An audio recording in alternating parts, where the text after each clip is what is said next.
Pernahkah kalian melihat gairah semacam ini di timnas Indonesia sebelumnya? Atau nama Indonesia dimention oleh komentator luar karena prestasi pemainnya? Ein indonesischer Nationalspieler. Atau para pemain yang dicap bangsa asing yang dinaturalisasi, yang mereka itu dianggap tak sepenuhnya cinta tanah air, namun justru merekalah yang memberikan harapan dan menunjukkan tekad tak main-main untuk membawa negeri ini lolos ke Piala Dunia untuk pertama kalinya. Kita tentu telah mendengar ada beberapa pihak yang begitu keras menyerang timnas Indonesia, terutama terhadap para pemain diaspora. Narasi yang kita kira sudah selesai atau setidaknya akan meredup usai timnas Indonesia berhasil membuat kejutan dengan menahan imbang tim langganan Piala Dunia, yaitu Arab Saudi dan Australia. Alih-alih mendukung timnas untuk melaju ke babak selanjutnya, mereka ini lagi dan lagi justru membuat supporter timnas terbelah menjadi dua kubu. Sederhananya begini, mereka ini tak senang dengan komposisi timnas yang sekarang. Sebab timnas era coach Shin Tae-yong tak lagi mengandalkan dan didominasi oleh para pemain asli Indonesia, namun justru didominasi oleh para pemain keturunan. Ya, kita akan flashback ke beberapa tahun sebelumnya. Semua itu berawal dari rasa kecewa yang tak main-main pada federasi, juga kecewa kepada beberapa pemain timnas itu sendiri.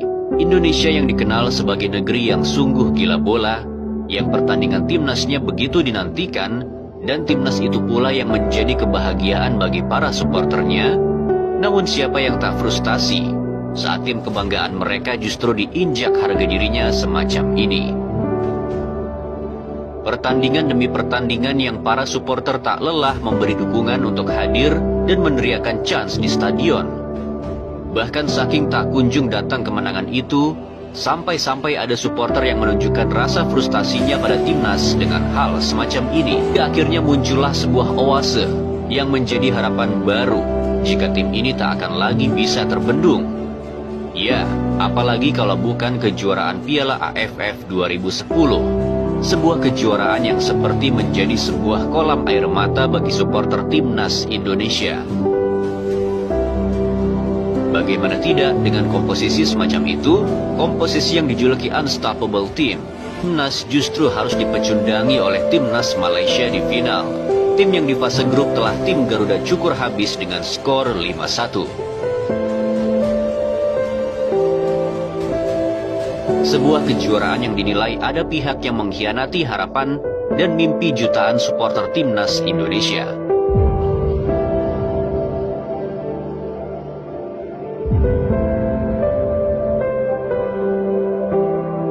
Apakah luka itu sudah sembuh? Tentu tidak. Kekecewaan demi kekecewaan terus berlanjut hingga menempatkan timnas Indonesia hampir menyentuh peringkat ke-200 ranking FIFA. Sebuah fase yang dijuluki masa terkelamnya sepak bola Indonesia. Maka disitulah para supporter sendiri yang mulai mencari tahu dan mencoba mengirimi pesan langsung kepada para pemain yang eligible untuk berseragam timnas Indonesia. Maka muncullah sebuah nama. Seorang pemain yang sejak 2017 lalu sudah sangat antusias untuk membela tanah leluhur sang kakek yang berasal dari Surabaya. Dan dialah Sandy Walsh. Bagi supporter yang telah mengikuti dan mengawal proses naturalisasi Sandy Walsh, kemudian mendengar statement yang bilang para pemain diaspora ini tak sepenuhnya cinta pada Indonesia, tentulah hal itu hanya akan memancing emosi para supporter.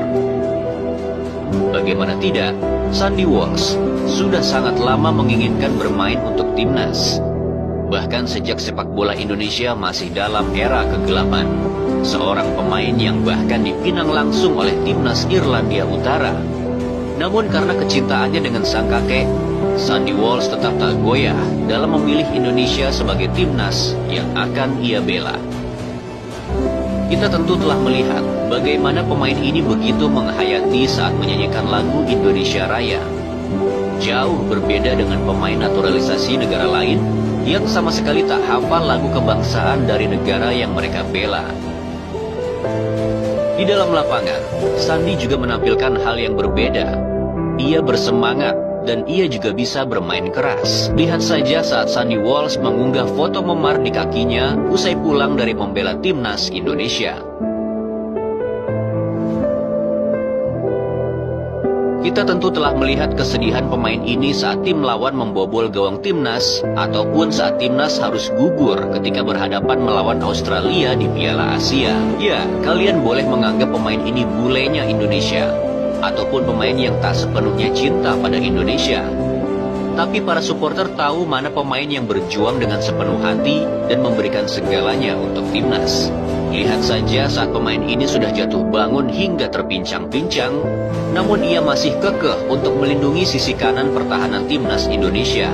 Maka jangan heran saat Sandy ditarik keluar, begitu meriah teriakan dari para supporter di stadion kala itu.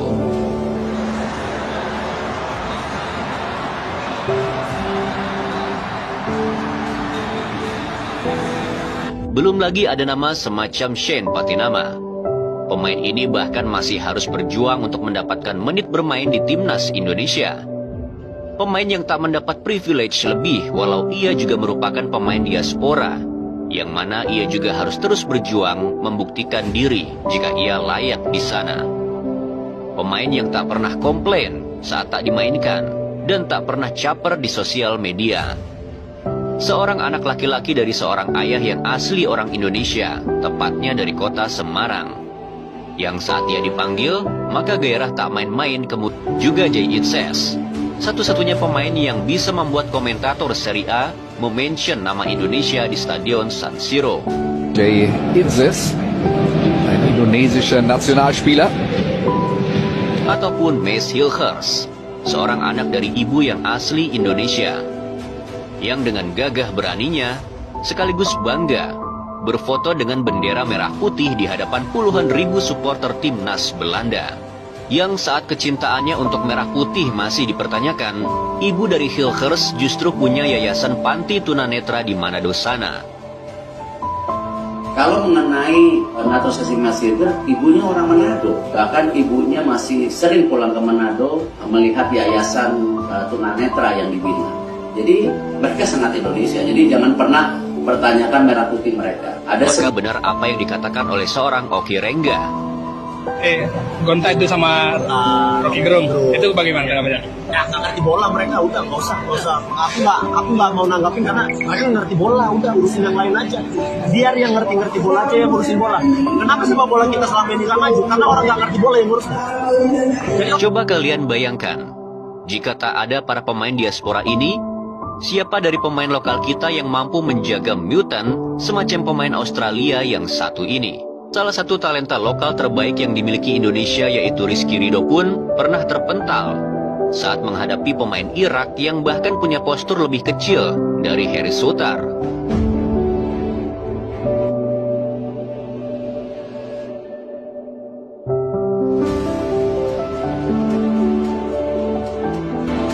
Kita mengerti saat kritik itu ditujukan untuk pemerintah tentang minimnya kontribusi pembinaan usia dini, tapi supporter bakalan marah saat kritikan itu justru menyerang para pemain diaspora. Apalagi menyebut kemajuan timnas yang sekarang adalah palsu. Maka disitulah letak kemarahan daripada supporter timnas Indonesia. Namun alih-alih setuju dengan ucapan dan narasi kemajuan palsu semacam itu, supporter timnas justru lebih senang saat harga diri mereka tak lagi diinjak-injak seperti dulu.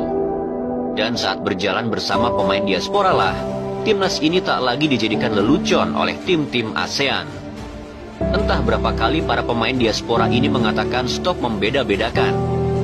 Karena mereka juga orang Indonesia yang pulang kembali untuk negeri orang tua atau kakek nenek mereka. Makin kesini memang makin banyak pihak yang bukan orang bola justru berkomentar makin jauh tentang sepak bola.